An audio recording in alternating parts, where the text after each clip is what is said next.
நீங்கள் ஒரு புது வீடு கட்டிகிட்ருக்கீங்களா, இல்லை புது வீடு கட்ட பிளான் பண்ணிகிட்ருக்கீங்களா, அதில் ஹோம் தியேட்டருக்குன்னு தனியாக ஒரு டெடிகேட்டட் ஸ்பேஸ் அலோகேட் பண்ண போகிறீங்களா? அப்போது இந்த வீடியோ உங்களுக்கு தான். ஹோம் தியேட்டர் கட்டும் போதே நிறைய மிஸ்டேக்ஸ் நம்மளால் அவாய்ட் பண்ண முடியும். இந்த 5 காமன் மிஸ்டேக்ஸ் கண்டிப்பாக ஹோம் தியேட்டர் கட்டும் போது நடக்கும். அது பிளானிங் ஸ்டேஜ்லேயே எப்படி நம்ம அவாய்ட் பண்ண போகிறோங்கிறது தான் இந்த வீடியோவில் நம்ம முழுக்க பார்க்க போகிறோம். அண்ட் இந்த வீடியோ முழுசாக ஸ்கிப் பண்ணாமல் பாருங்கள். சப்போஸ் நீங்கள் ஒரு ஹோம் தியேட்டர் கட்டமைக்கிறீங்கன்னா இந்த வீடியோ கண்டிப்பாக உங்களுக்கு ரொம்ப யூஸ்ஃபுல்லாக இருக்கும். ஸோ எல்லாருக்கும் வணக்கம். இது கோர் ஆடியோஸ். நான் ஜாவேத் பேசுகிறேன். ஐ ஆம் certified audio video integrator. And இந்த வீடியோக்குள்ளே போகிறதுக்கு முன்னாடி நான் வழக்கமாக சொல்கிறது தான், எங்கள் சேனலில் நீங்கள் சப்ஸ்கிரைப் பண்ணாமல் பார்த்துட்டு இருந்தீங்கன்னா தயவு செஞ்சு சப்ஸ்கிரைப் பண்ணுங்கள். கூடவே அந்த பெல் ஐக்கனை கிளிக் பண்ணுங்கள். அண்ட் இந்த வீடியோ உங்களுக்கு பிடிச்சிருந்ததுன்னா ஆர் யூஸ்ஃபுல்லாக இருந்ததுன்னா கண்டிப்பாக லைக் கிளிக் பண்ணுங்கள். அண்ட் மறக்காமல் உங்களோட தாட்ஸ் அண்ட் கொஸ்டின்ஸை கமெண்ட் செக்ஷனில் தெரிவிக்க விடுங்க. இப்போ நம்ம வீடியோக்குள்ளே போகலாம்.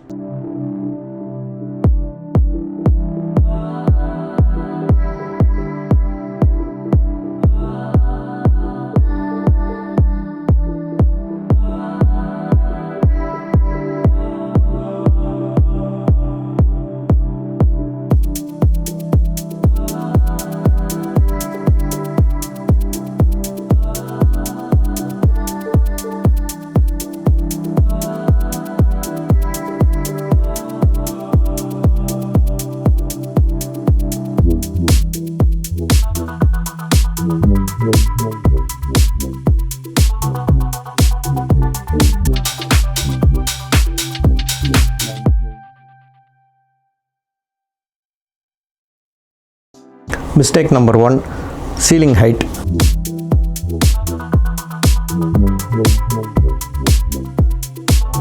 ஸோ இந்த சீலிங் ஹைட் வந்து ஒரு மிட் சைஸ் ரூம், அதாவது ஒரு 12x26, 12x24 இல்லை ஸ்மால் ரூம் 10x16, 10x14 இந்த மாதிரி ரூம் சைஸ்லாம் நீங்கள் தேர்ந்தெடுத்திங்கன்னா அதோட சீலிங் ஹைட்டு வந்து 11 ஃபீட் கிரவுண்ட்லேருந்து, அதாவது ஃப்ளோர் லெவல்லேருந்து உங்களுக்கு அந்த காங்கிரீட் லெவல் வந்து 11 ஃபீட் இருக்கணும்.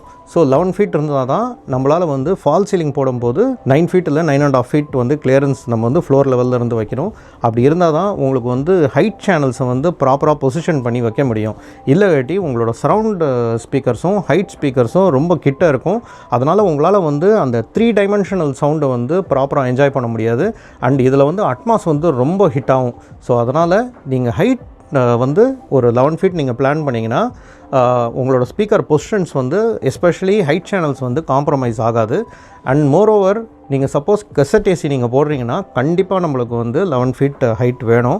ஏன்னா உங்களுக்கு வந்து காங்கிரீட் லெவல்லேருந்து ஃபால் சீலிங்குள்ளே இருந்த கேப் இருக்குது இல்லையா, அதில் வந்து நம்மளுக்கு 14 to 15 inches ஆகுது நம்மளுக்கு தேவைப்படும். ஸோ அந்த கிளியரன்ஸ் இருந்தால் தான் நம்மளால் வந்து கெசட் ஏசியே அங்கே போட முடியும். ஸோ நிறைய சைட்ஸில் நீங்கள் பார்த்துருப்பீங்க கெசட் ஏசி வந்து போடாமல் இருக்கிறதுக்கான ரீசன் வந்து இந்த ஹைட்டு வந்து ரொம்ப கம்மியாக இருக்கும். இப்போ எங்களோட ஸ்டுடியோவிலே எடுத்திங்கன்னா இந்த ஹைட்டு வந்து 9.8 ஃபீட் தான் இருந்தது. ஸோ அதனால் எங்களால் கெசட் ஏசி இங்கே வந்து பிளான் பண்ண முடியல. ஸோ ஸ்ப்ளிட் ஏசி வைக்க வேண்டியதாக போச்சு. ஸோ இந்த மாதிரி காமன் மிஸ்டேக்ஸ் வந்து ஈஸியாக நீங்கள் வந்து பிளானிங் பண்ணும்போதே தவிர்க்கலாம்.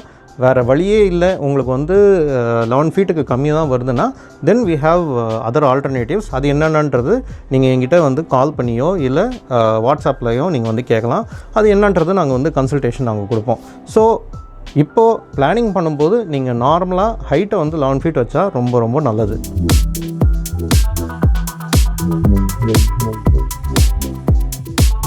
அண்ட் மிஸ்டேக் நம்பர் 2, ரொம்ப காமன் மிஸ்டேக், டோரோட பொசிஷன். ஸோ டோரோட பொசிஷன் நீங்கள் வந்து பிளானிங் ஸ்டேஜில் இருக்கீங்க, இல்லை கட்டமைக்கிறீங்க, இல்லை கன்ஸ்ட்ரக்ஷன் ஃபேஸில் இருக்கீங்கன்னா கண்டிப்பாக டோரோட பொசிஷன் வந்து ஸ்க்ரீனுக்கு ரொம்ப பக்கத்தில் வைக்காதீங்க. ஆர் ஸ்க்ரீன் வாலில் நீங்கள் டோரை வந்து வைக்காதீங்க. இதுதான் ஸ்க்ரீன் வால்னால் அது வந்து பிளெயினாக இருக்கணும். அதில் எந்த டோரோ விண்டோவோ இருக்கக்கூடாது. இருக்கிறத நீங்கள் அவாய்ட் பண்ணுங்கள். அண்ட் அதே மாதிரி நீங்கள் சைடில் டோர் வைக்கிறீங்கன்னா கூட ஸ்க்ரீனுக்கு ஒட்டி, அதாவது ஸ்க்ரீன் வால்க்கு அந்த ஃப்ரண்ட் வால்க்கு ஒட்டி வைக்காதீங்க. ஏன்னா நாளைக்கு வந்து நம்ம வந்து கன்சீல்டு ஸ்பீக்கர்ஸ் வைக்கிறோம், இல்லை உங்களுக்கு வந்து ஸ்க்ரீனுக்கு பின்னாடி ஸ்பீக்கர்ஸ் வேணும்னா கண்டிப்பாக அது பிளான் பண்ண முடியாது. அதே மாதிரி கார்னர்ஸில் வந்து டோர்ஸ் வைக்காதீங்க. ஆர் சிட்டிங் ஏரியாவில் வந்து டோர் அங்கே காம்ப்ரமைஸ் ஆகிற மாதிரி வைக்காதீங்க. ஏன்னா அதில் நம்ம சீட்டிங் வந்து அதுக்கேற்ற மாதிரி ப்ராப்பராக பிளான் பண்ண முடியாது. டோரோட ஓப்பனிங்க்கு ஏற்ற மாதிரி தான் நம்ம வந்து பேசேஜை வந்து வைக்க வேண்டியது இருக்கும். ஸோ அதில் சீட்டிங் ஏரியா, சிட்டிங் பொசிஷன், அதாவது மெயின் லிசனிங் பொசிஷனே வந்து பாதிக்கப்படும். அந்த மாதிரி நிறைய சைட்ஸ் நாங்கள் பார்த்துருக்கோம். ஸோ ஒரு ஐடியல் பொசிஷன் டோரை வந்து ப்ளேஸ் பண்ணுறதுக்கு எங்கன்னா ஸ்க்ரீனுக்கும் சிட்டிங் ஏரியாவுக்கும் நடுவில் ஒரு கேப் இருக்கு இருக்குது இல்லையா, ஸோ அதில் வந்து ஸ்க்ரீன் வால்லேருந்து ஒரு சேஃபர் சைடுக்கு ஒரு 5 அடி நீங்கள் வந்து தள்ளி டோரை வந்து பிளான் பண்ணுங்கள். ஏன்னா அந்த இடத்துல வந்து அந்த இடம் வேறு எதுக்குமே யூஸ் ஆகாது, அது நம்ம பேசேஜுக்கு யூஸ் பண்ணிக்கலாம். அண்ட் நீங்கள் வேறு எங்கன்னா வந்து டோரை பொசிஷன் பண்ணிங்கன்னா அது கரெக்டாக ஸ்பீக்கர் பொசிஷனில் வந்து இன்டர்செக்ட் ஆச்சுன்னா கண்டிப்பாக ஸ்பீக்கர் வந்து நம்ம தள்ளி வைக்க வேண்டியதாக இருக்கும். ஸோ அதுவுமே வந்து ஒரு காம்ப்ரமைஸ் தான் அந்த ஹோம் தியேட்டரில். ஸோ இதெல்லாம் தவிர்க்கிறதுக்கு நீங்கள் கன்ஸ்ட்ரக்ஷன் பண்ணும்போதே நீங்கள் ஹோம் தியேட்டர் வந்து ஒரு டோர் வந்து சிட்டிங் ஏரியாவுக்கும் அண்ட் ஸ்க்ரீனுக்கும் நடுவில் வர மாதிரி நீங்கள் பிளான் பண்ணிங்கன்னா பெட்டரான எக்ஸ்பீரியன்ஸ் வந்து கண்டிப்பாக கிடைக்கும். ஸோ டோரோட பொசிஷன் மட்டும் விஷயம் கிடையாது, டோரில் நிறைய விஷயம் இருக்குது. எப்படி ஓப்பன் பண்ணணும், அதோட ஃப்ரேம் வந்து எங்கே வைக்கணும், இது எல்லாமே வந்து இருக்குது. ஸோ உங்களுக்கு இந்த மாதிரி கன்சல்டேஷன் தேவைன்னா கீழே இருக்கிற எங்களோட வாட்ஸ்அப் நம்பருக்கு காண்டாக்ட் பண்ணுங்கள்.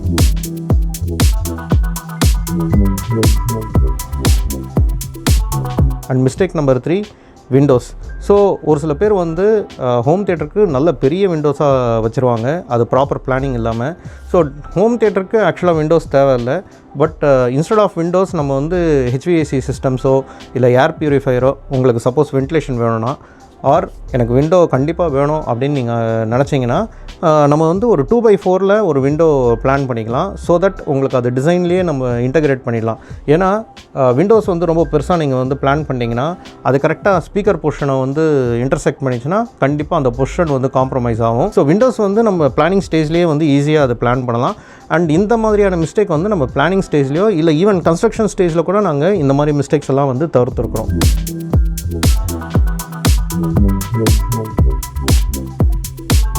So 4th common mistake, usage of glass. So ஒரு சில பேர் வந்து ஹோம் தியேட்டர் எலிவேஷனில் வருதுங்கிறதுக்காக அங்கே வந்து எல் டைப்பில் கிளாஸோ இல்லை கிளாஸ் பார்ட்டிஷன்ஸோ யூஸ் பண்ணுவாங்க. ஸோ இது வந்து ரொம்ப காமனாக இல்லைனாலும் நிறைய சைட்ஸில் இதை நாங்கள் பார்த்துருக்கோம். ஸோ இதெல்லாம் வந்து பிளானிங் ஸ்டேஜ்லேயே நம்ம ஈஸியாக தவிர்க்கலாம். ஏன்னா கிளாஸ் வந்து எப்படி லைட்டை ரிஃப்ளெக்ட் பண்ணுதோ அதே மாதிரி தான் சவுண்டையும் ரிஃப்ளெக்ட் பண்ணும். உங்களுக்கு வந்து ரொம்ப ஒரு எதிர்மறையான எக்ஸ்பீரியன்ஸை வந்து ஏற்படுத்தும். அது வந்து நம்ம என்ன தான் நல்ல சிஸ்டம் வச்சுருந்தாலும் கேலிப்ரேஷன் பண்ணாலுமே இதெல்லாம் வந்து கேலிப்ரேஷனில் ஃபிக்ஸ் பண்ணவே முடியாது. அது வந்து ரூமோட மோட்ஸ்லேயே வந்து அது காமிச்சிரும் ரூமில் என்னென்ன மாதிரியான மிஸ்டேக்ஸ் இருக்குன்ட்டு. ஸோ அதை வந்து நம்மளால் ஃபிக்ஸே பண்ண முடியாது. பட் அதுக்குமே நாங்கள் வந்து நிறைய சொல்யூஷன்ஸ் வச்சுருக்கோம். ஸோ கீழே இருக்கிற வாட்ஸ்அப் நம்பருக்கு நீங்கள் காண்டாக்ட் பண்ணிங்கன்னா அதுக்கான கன்சல்டேஷனும் நாங்கள் வந்து கொடுக்குறோம். பிளான் பண்ணும்போது நம்ம ப்ராப்பராக ஹோம் தியேட்டர் எங்கே வந்து பொசிஷன் பண்ணி வைக்கணும் அண்ட் அது வந்து எலிவேஷனில் வராத மாதிரி நம்ம வந்து கொஞ்சம் அது தள்ளி நம்ம வந்து பண்ணோன்னா கண்டிப்பாக இந்த கிளாஸ் பார்ட்டிஷன்லாம் நம்ம வந்து கண்டிப்பாக தவிர்க்கலாம்.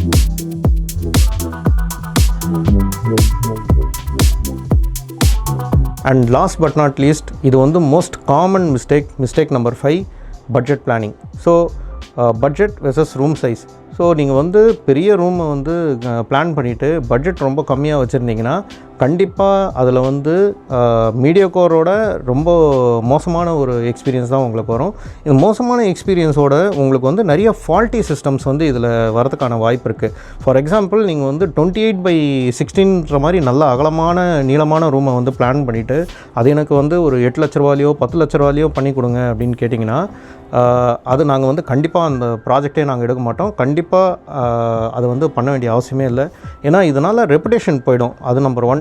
ஸோ அது வந்து நாங்கள் ரொம்ப பார்ப்போம். அண்ட் அது வந்து அந்த மாதிரி ப்ராஜெக்ட்ஸ்லாம் நிறையா வருது, அதை நாங்கள் வந்து தவிர்த்துடுறோம். அண்ட் இந்த மாதிரி ப்ராஜெக்ட்ஸ் ஒவ்வொரு தடையும் வரும்போது நாங்கள் திங்க் பண்ணுறது என்னென்னா, இது ஏன் இந்த மிஸ்டேக் வந்து நடக்குது, இது வந்து பிளானிங்லேயே வந்து இவங்க பட்ஜெட் இது தான் அப்படின்னு நிர்ணயம் பண்ணியிருந்தாங்கன்னா இந்த ரூமுக்கு வந்து இவ்வளோ செலவு பண்ணியிருக்க வேண்டிய அவசியம் இல்லையன்றதை யோசிப்போம். ஏன்னா கட்டுறதுக்கு ஒரு செலவு ஆகுது இல்லையா. ஸோ அதுக்கு பதிலாக வேறு எதுக்குன்னா நம்ம யூஸ் பண்ணிக்கலாம். ஆர் இதில் வந்து பார்ட்டிஷன் போட்டு ரூம் சைஸை வந்து கம்மி பண்ணிக்கிட்டு வேணால் பண்ணலாம். தவிர்த்து இவ்வளோ பெரிய ரூமில் வந்து கண்டிப்பாக 8 lakhsக்கோ 10 lakhsக்கோ நம்மளால் பண்ண முடியாது. ஏன்னா நம்ம அக்கூஸ்டிக்ஸ் வந்து ஸ்கொயர் ஃபீட்டில் தான் அது கால்குலேட் பண்ணுவோம். அண்ட் மோர் ஓவர் எக்யூப்மெண்ட்லாம் பார்த்தீங்கன்னா அந்த ஃபேர்லி லார்ஜர் ரூமுக்கு என்ன மாதிரியான ஸ்பீக்கர்ஸ் வந்து எந்த வாட்டேஜில் போடணும், எந்த சென்சிட்டிவிட்டியில் போடணும், அண்ட் அதை ட்ரைவ் பண்ணுறதுக்கு என்ன பவர் ஆம்ப்ஸ் யூஸ் பண்ணணும். ஸோ இது எல்லாமே வந்து காஸ்ட் கண்டிப்பாக ஏற்றி விட்டுரும். அண்ட் நீங்கள் வந்து நினைக்கிற மாதிரி இது வந்து ஒரு ஸ்மால் ஸ்பீக்கர்ஸ் வச்சுட்டு நம்மளால் இந்த ரூமில் வந்து பண்ணவே முடியாது. லிவிங் ரூமில் விஷயமே வேறு, அங்கே வந்து நிறைய ரிஃப்ளெக்ஷன்ஸ் இருக்கும். அதனால் நம்மளுக்கு ஜாஸ்தி வால்யூம் ஆர் வாட்டேஜ் வந்து தேவைப்படாது. So reflections will take care. அதுவே வந்து நீங்கள் ஒரு ஹாலில் வந்து பார்த்தீங்கன்னா 50 கூட நீங்கள் உங்களால் வந்து 50 dB கூட வால்யூம் வைக்க முடியாது.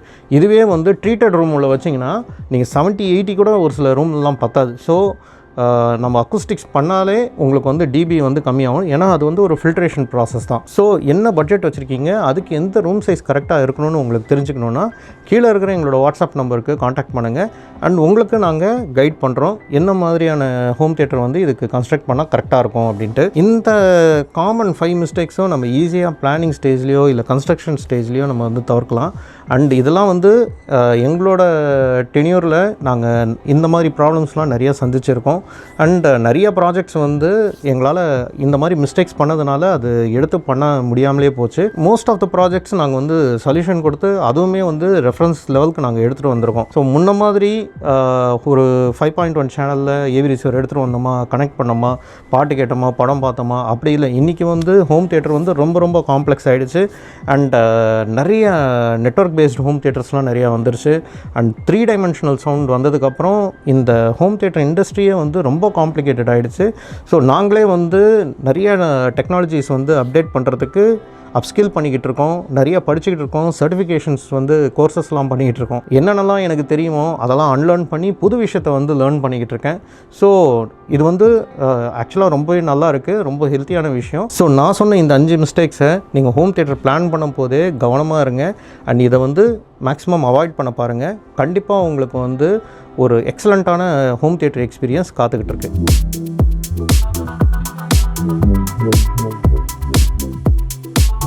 உங்களுக்கு வந்து ஹோம் தியேட்டர் கட்டமைச்சு கொடுக்கணும் அண்ட் எந்த ரூமுக்கு என்ன மாதிரியான எக்யூப்மெண்ட் வேணும் ஆர் உங்களுக்கு A to Z ஒரு டர்ன்கி ப்ராஜெக்டாக நாங்கள் பண்ணி கொடுக்கணுன்னா நாங்கள் தாராளமாக பண்ணி கொடுக்குறோம்.